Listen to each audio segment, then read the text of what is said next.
태초에 하나님께서 아담과 하와를 창조하셨죠. 이 낙원에서 아담과 하와와 함께 하실 때 그 속에는 모든 게 다 있었지만 하나 없는 게 있었습니다. 그게 바로 죄입니다. 모든 것이 하나님께서 보시기에 아름다웠고요. 모든 것이 하나님께서 원하시는 대로 진행되던 곳, 그것이 바로 에덴 동산 낙원이었습니다. 인간은 거기에서 하나님과 늘 동행하면서 기쁘게 살고 있었죠. 그런데 그 속에 죄가 침범하기 시작했습니다. 여러분, 에덴 동산에 처음 침범한 죄가 무슨 죄인지 아십니까? 바로 거짓입니다. 여러분께서 잘 아시는 대로 에덴 동산에서 뱀이 하와를 찾아갑니다. 잘 아시죠? 그리고 하와에게 이렇게 질문합니다.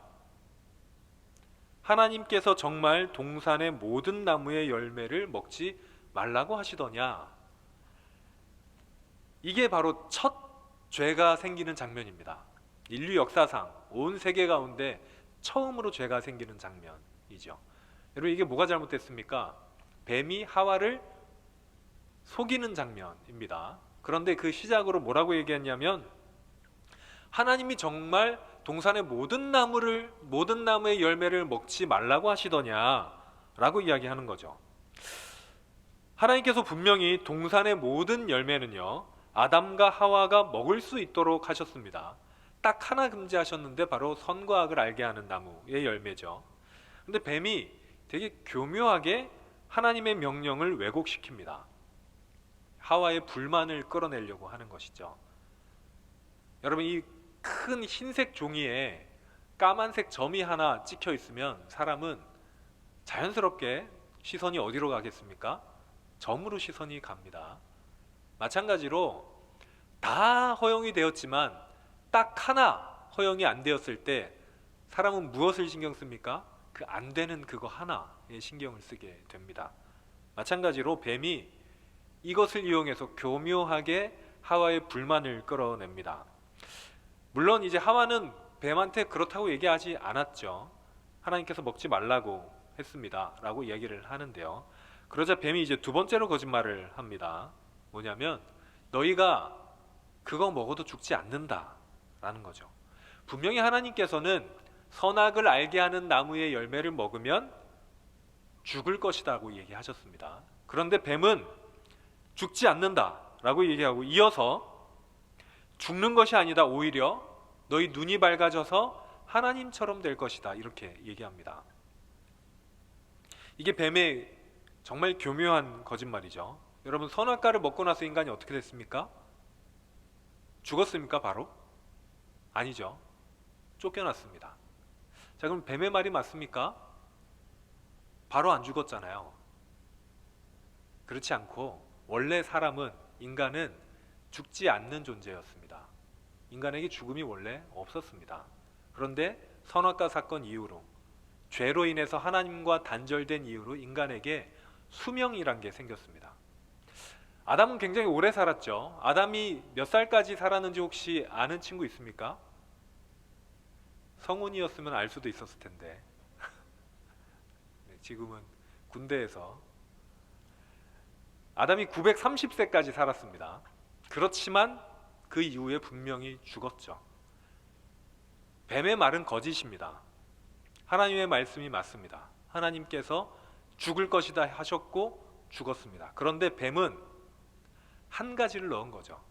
바로 죽지는 않으니까 뭐 내 말이 틀렸어? 라는 거짓말. 여러분, 그 거짓말로 인해서 결국 하나님과 인간과의 관계가 단절됐습니다.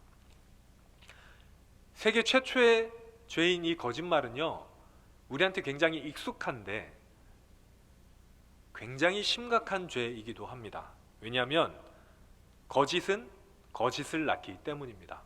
뱀의 거짓말이 하와의 거짓말이 됐습니다. 하와의 거짓말이 아담의 거짓말이 됐고요. 결국 아담과 하와가 같이 하는 거짓말이 하나님과 인간을 단절시켜 버렸습니다. 이렇게 거짓은요, 전염되고 확산됩니다. 점점 거짓말이 커져요. 이렇게 거짓이 확산되는 사태를 우리 뭐라고 그러냐면 타락이라고 합니다. 타락은 거짓이 확산되는 상태입니다. 요한복음에서 예수님께서는 사탄을 거짓말쟁이요, 거짓의 아비다 라고 이야기하셨습니다. 예수님께서요. 왜 그랬을까요? 거짓은 관계를 단절시키기 때문입니다. 인간이 거짓 때문에 하나님과의 관계가 단절되었습니다. 우리가 하나님과 또 하나님을 닮아가고 하나님과 가까워지는데 가장 방해가 되는 죄가 바로 거짓입니다. 근데 그거는 인간과 하나님과의 관계뿐만 아니라 인간과 인간 사이에서도 마찬가지죠. 여기서 손을 들라 그러면은 몇 명 안 들 것 같은데, 여자친구나 남자친구가 있으신 분은 다른 사람을 위해서 속으로만 손을 들어주세요. 네, 솔로 여러분 힘내십시오. 별로 힘을 안 내실 것 같은. 네, 아무튼 왜 남자친구 얘기를 했냐면, 남녀 관계에 가장 중요한 게 여러분 뭘까요? 여러 가지가 있겠지만 저는 그 중에 하나가 정직이라고 생각합니다. 처음에 거짓말은 별거 아니에요. 예를 들어서 주로 거짓말하는 사람들이 전부는 아니지만 남자들이 대부분 많으니까, 남자들의 거짓말이 어디에서 시작합니까? 친구들이랑 놀 때 혹은 게임할 때 이런 거에서 시작하죠. 별일 아닙니다.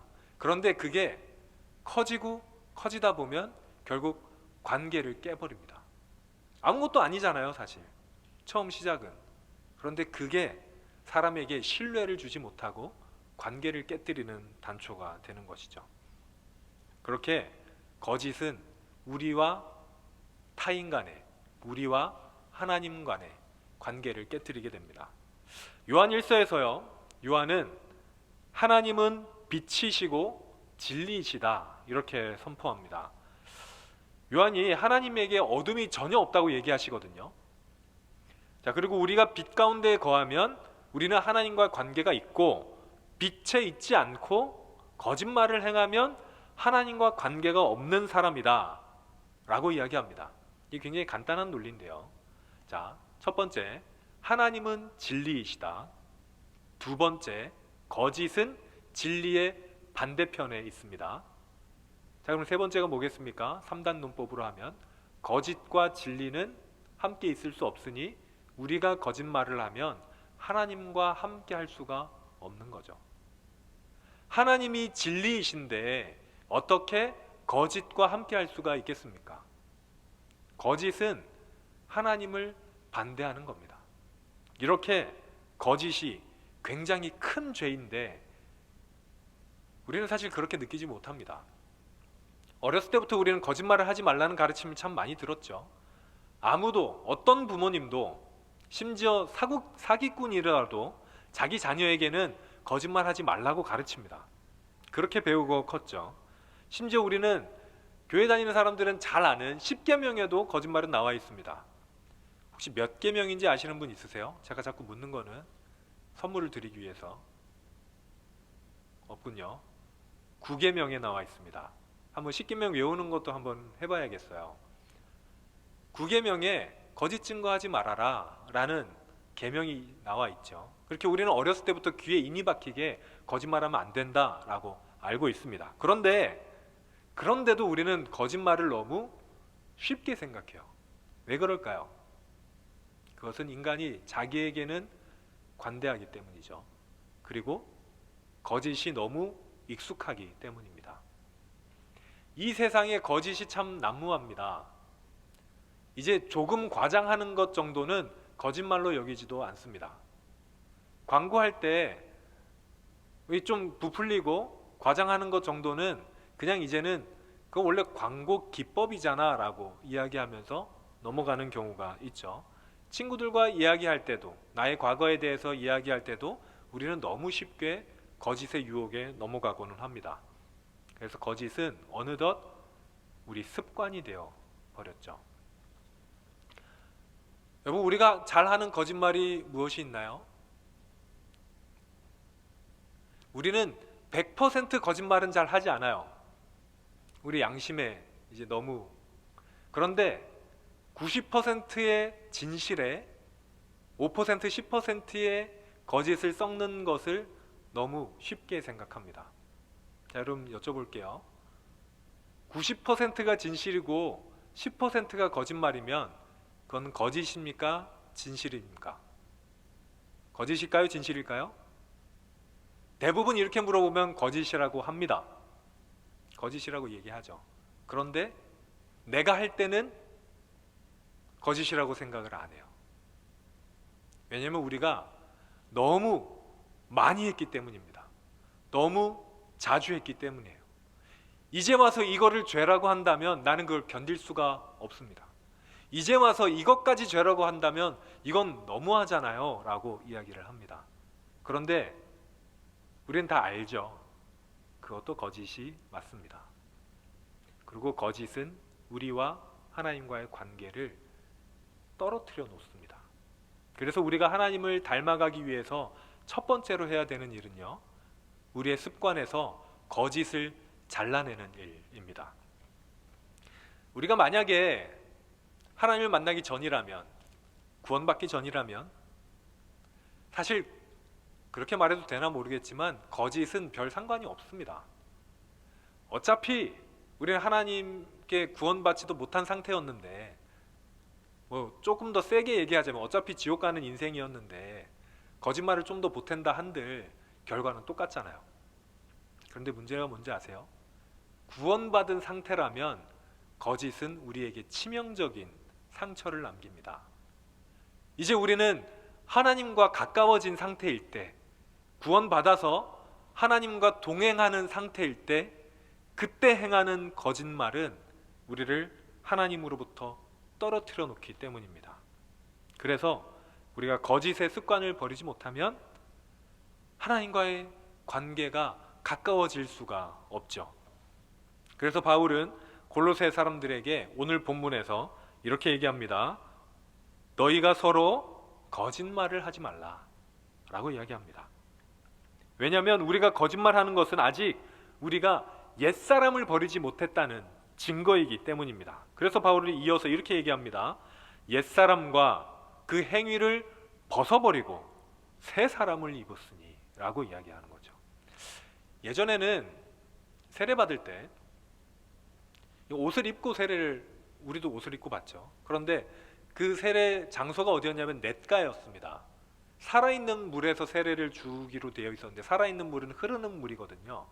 강가나 냇가에서 세례를 받는데 옷을 입고 벗고 들어갈 수는 없으니까 입고 잠겼다가 올라오는 거예요. 완전히 다 젖습니다. 그래서 세례받은 사람에게 몇 가지 선물을 줬는데, 초대교회에서는 그 중에 하나가 흰 옷이었습니다. 새 옷을 줍니다.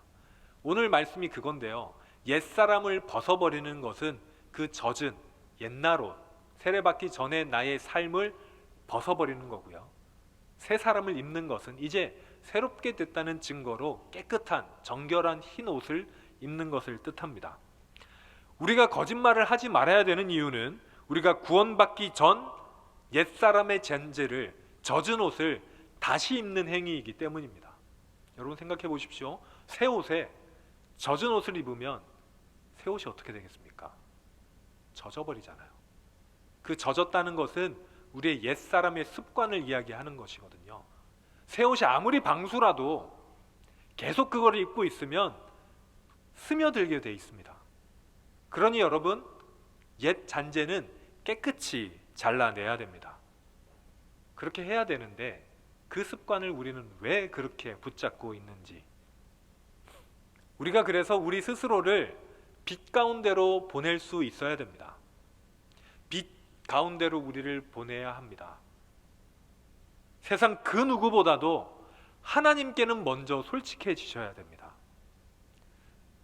물론 여러분, 어려운 일이죠. 거짓을 완전히 우리 삶에서 잘라낸다는 것은 생각만 해도 야, 이게 가능할까? 라고 할 만한 일입니다. 그런데 그 시작은 우리가 할 수 있습니다. 그 시작이 하나님과의 솔직함에서 시작됩니다. 바울은 디모데에게 보내는 편지에서 우리의 삶을 뭐라고 이야기하냐면 믿음의 선한 싸움이다 라고 이야기합니다. 우리가 믿음을 지키고 하나님께 나아가고 하나님을 닮아가기 위해서 우리가 특별히 사순절 기간을 보내고 있는데요, 사순절 기간에 하나님을 더욱더 닮아가기 위해서 우리가 싸움을 싸워야 된다고 이야기합니다. 그리고 그 가장 치열한 싸움터가 어디냐면 거짓의 싸움터입니다. 이번 일주일 앞으로의 삶을 여러분 한번 잘 유의하면서 생활을 한번 해보십시오. 우리가 거짓에 얼마나 노출이 되어 있는지, 우리가 얼마나 거짓말을 하고 있는지. 이 싸움은 빨리 끝나는 싸움은 아닐 겁니다. 물론 하루 만에, 1시간 만에, 오늘 지금 이후로 싸움을 끝내버릴 수 있으면 가장 좋겠죠. 그런데 아마 그거는 쉽지 않은 일일 수 있습니다. 그러니 여러분, 첫 시작을 잘 하셔야 되는데 그 시작은 아까 말씀드린 것처럼 하나님께 솔직해지는 겁니다. 여러분, 하나님께는 솔직해지십시오. 아직 내가 다른 사람에게 솔직하지 못하겠다면 먼저 하나님께는 솔직해지십시오. 기도할 때 내 모든 것을 내어놓으세요. 내 마음 그리스도의 집이라는 책이 있습니다. 혹시 보신 분 있으신가요? 동화책처럼 되어 있는데, 내 마음 그리스도의 집이라는 거는 되게 유명한 기독교 동화인데 나의 집을 예수님과 공유하는 이야기입니다. 내 집에 예수님께서 문을 두드리면서 서 계신데 집 문 밖에는 손잡이가 없어요. 어떤 그림처럼 내가 열어들어야 예수님께서 오실 수 있는 거죠. 예수님께서 집으로 들어오셔서 나와 함께 합니다. 그런데 그 중간에 무슨 일이 벌어지냐면 집 주인이 예수님께 다 보여드리는데 전혀 안 보여드리는, 문을 안 열어드리는 창고 같은 곳이 있습니다. 이 저자는 그곳을 죄된 습관이라고 얘기를 합니다. 하나님께 다 보여드리고, 괜찮아, 하나님, 저는 하나님을 좋아합니다, 사랑합니다, 하나님과 가까이 하고 싶습니다 하고 하면서도 보여드리지 않는 그 방, 여러분, 그 방을 여셔야 됩니다. 그 방을 열 때 진짜 나를 하나님께서 변화시키시기 시작합니다. 그 방을 연다는 것은 내 삶의 왕좌에 내가 아니라 하나님이 앉으신다는 의미이기 때문이죠. 사랑하는 우리 청년들, 거짓을 이기는 믿음의 싸움을 싸워내시는, 그리고 승리하시는 우리 사순절 기간이 되시길 바랍니다. 여러분, 말씀을 듣고 이제 삶으로 나아가서 여러분 싸움을 싸우셔야 됩니다. 여러분의 싸움터는 교회가 아니에요.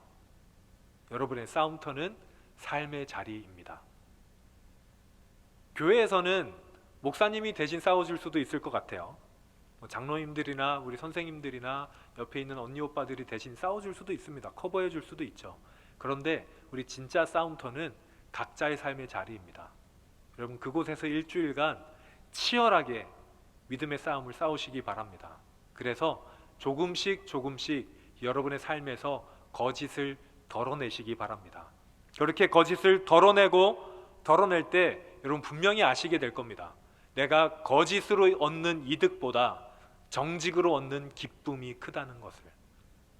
내가 하나님께 정직할 때, 내 삶에서 거짓을 덜어낼 때 하나님께서 주시는 그 기쁨이 거짓이 주는 어떤 그 즐거움보다 더 크다는 것을 아마 경험하게 되실 것입니다.